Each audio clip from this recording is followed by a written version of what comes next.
Bueno, muy buenas tardes a todos. Les saluda Amalia Palacino. Yo soy ejecutiva de comunicación del Banco Nacional y es un gusto enorme compartir de nuevo con ustedes esta tarde. Bueno, y de parte del Banco Nacional les damos la más cordial bienvenida a este Facebook Live que se llama Protege tu vida en línea aprendiendo sobre ciberseguridad. Bueno, esta tarde nos acompaña un experto en este tema que se llama don David Hernández. Él es director de Seguridad e Investigaciones del Banco Nacional.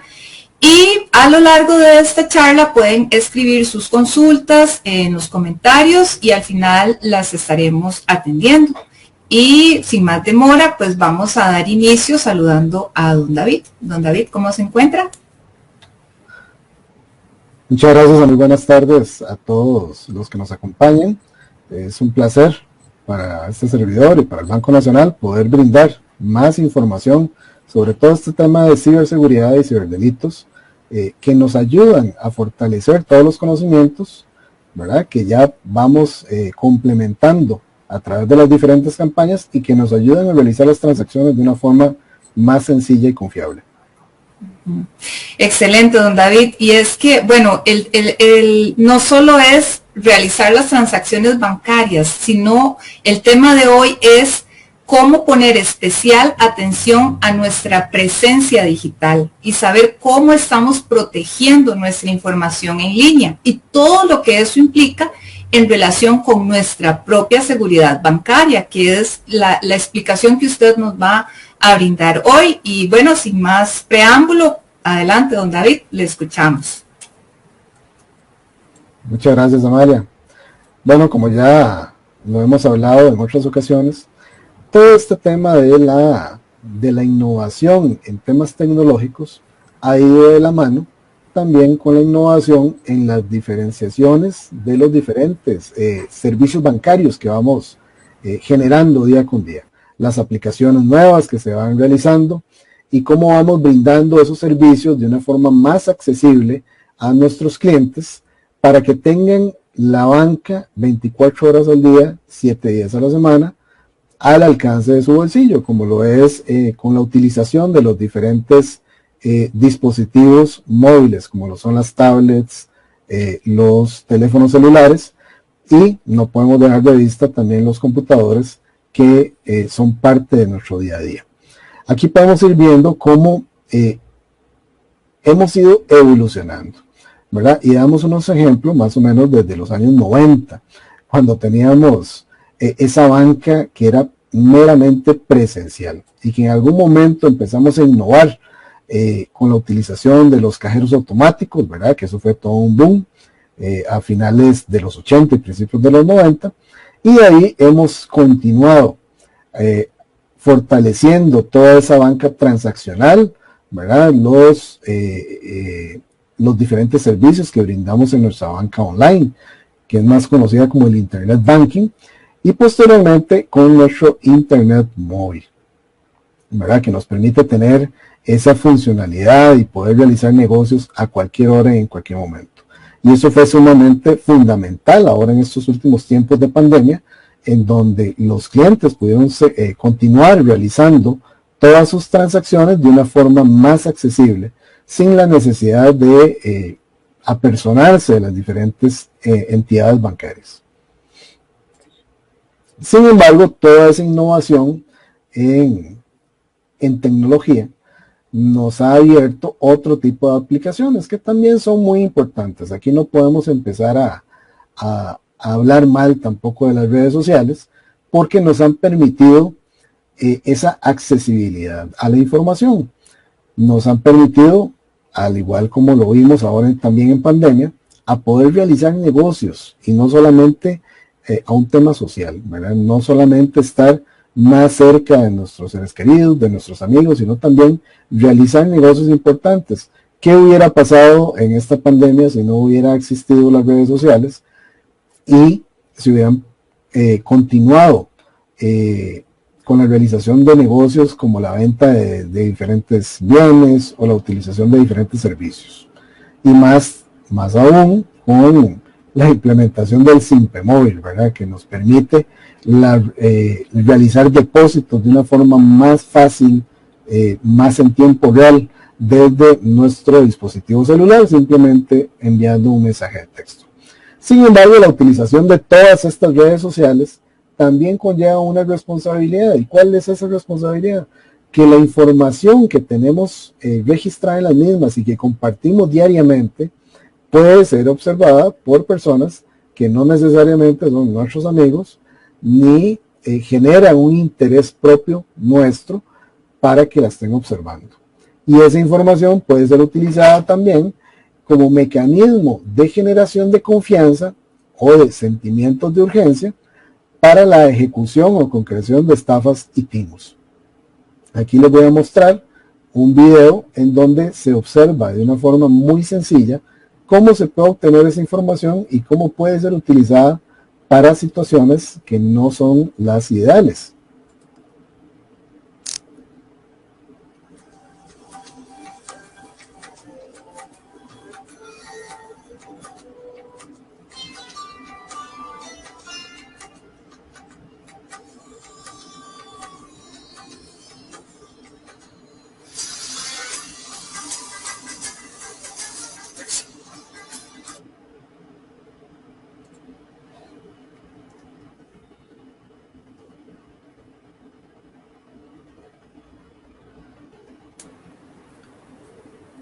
Ahí se quedó trabado, ¿no? Se escucha bajito.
Sumamente sencillo, ¿verdad?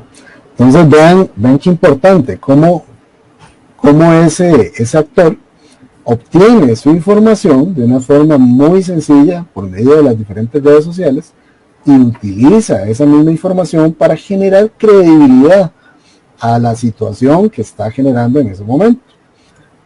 Es muy probable que si no se establecen los niveles de seguridad adecuados en las redes sociales, esa información que consideramos tal vez muy inocente, como por ejemplo fotografías de una finca, o dónde estamos yendo a cenar, o con quién estamos teniendo contacto, puede ser utilizado también como un mecanismo de establecimiento de confianza por el estafador en el momento que recibamos algún tipo de contacto, como una llamada, un correo electrónico, o una comunicación, por ejemplo, por aplicaciones de mensajería como WhatsApp. Entonces, ¿qué debo promover cuando estoy utilizando este tipo de aplicaciones? Bueno, tener claridad de que el control de esa información que tengo en esas aplicaciones lo tengo en mis manos. Yo soy el que determina qué tipo de información voy a establecer, quién la puede observar, en qué momento, qué beneficio y cualquier otro interrogante que me genere ese sentimiento de seguridad. Para ello tengo diferentes aplicaciones. Dentro de las mismas herramientas de redes sociales, yo puedo configurar esos niveles de seguridad. Puedo establecer quién puede ver qué, ¿verdad? Quién me puede etiquetar, ¿verdad?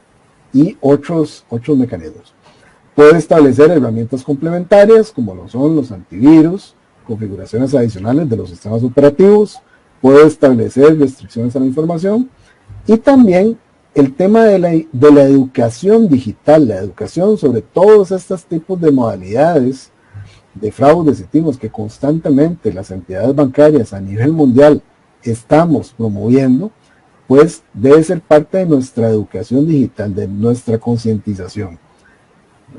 Cada una de las aplicaciones que utilizamos para la ejecución de transacciones bancarias tienen niveles de seguridad, pero esos niveles de seguridad dependen de cómo se establezcan esos resguardos de información por parte del usuario.